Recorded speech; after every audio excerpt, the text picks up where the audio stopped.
That looks a little longer than I first thought. Yeah. Got to get to the 35. And the handoff is Charles ducking outside. He's got it. And a little bit more. A shirt tackle by Eric Fraser. But Hugh Charles makes no mistake. It's always the right decision when it works.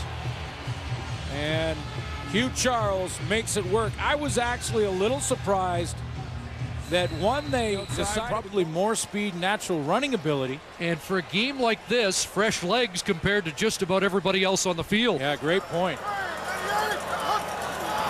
2nd and 4.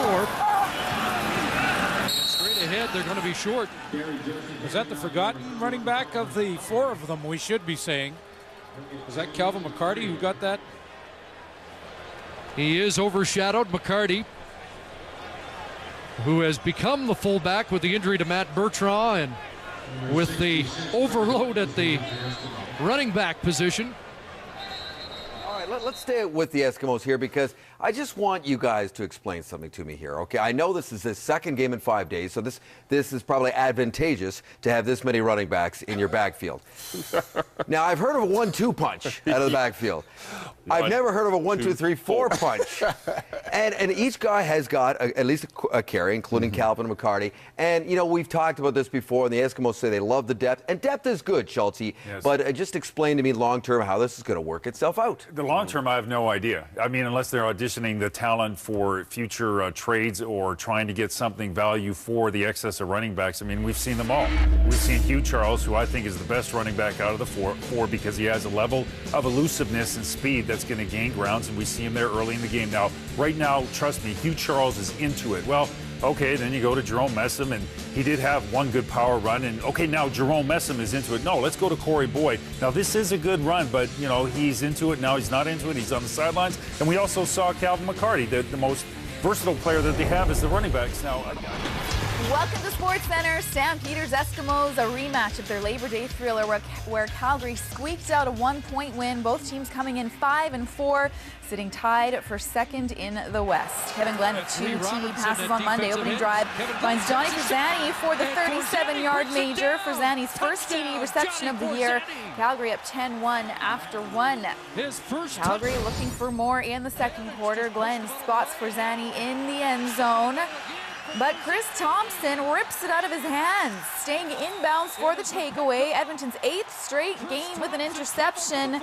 Dying seconds, Eskies lining up for field goal. This game has hit one. Problem with the snap. Matt Nichols going to throw deep. He's got man.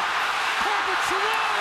Touchdown. Well, it's the Labor Day rematch, and that might be the most unorthodox Hail Mary in history. Just like that, the Esks take a 1-point lead into the break as third-string QB Matt Nichols celebrates the milestone. Touchdown pass of the season for you. Congratulations. Thank you very much. That's actually my first CFL touchdown, so even better. A better way to do it, I guess. Third quarter, Glenn eyeing Frizani in the end zone, but Thompson burns him again. Second pick of the game. On the ensuing Eskimos drive, facing 2nd and 8, Fred Stamps does not pick up enough for the first down. Kerry Joseph making a second straight start, showing some frustration with the receiver. Still a 1-point game through 3 quarters. After Calgary took the lead with a field goal, less than 6 to go, John Cornish takes the handoff, finds a wide open hole, goes 59 yards untouched to the house. Longest run of the year. Eskimos not laying down, though. Under 3 minutes to go, Joseph and Stamps get back on the same page. Edmonton back within 2. To the final minute of the ball game now, 10 seconds to go. Grant Shaw for the win from 42 yards out. No, off the upright.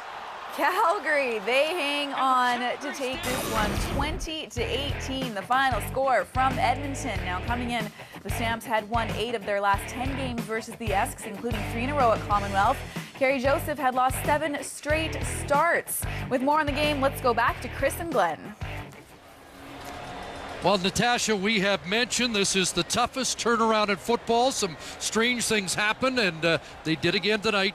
But what a night for John Cornish when you consider 2 games in under 100 hours, and he rips off the best running game of the season.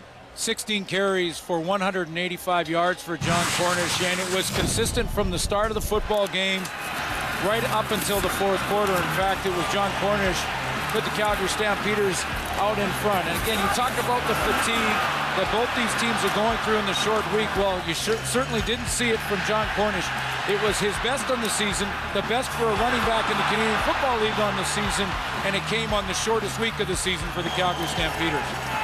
And the last play, the 59-yarder that turns out to be the game-winning points by the leading rusher in the Canadian Football League, trying to be the first Canadian since 1988 to do that.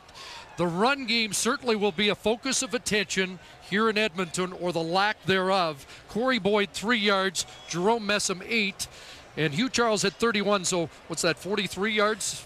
Yeah. 42 yards for them. And it wasn't just the fact that they didn't produce what these guys can produce. It was the fact that they had communication issues throughout the game. They didn't know which back should have been in the game, which back should have been out of the game. They've got to sort this issue out. What are they going to do at the running back position? If they're going to keep all three on, how are they going to distribute the football to all three? This is something they got to clear up in a hurry because it caused problems. Always one of the best back-to-backs of the year, and Calgary wins both by a margin of 3 points as Edmonton misses 2 last play field goals. Now back to SportsCenter.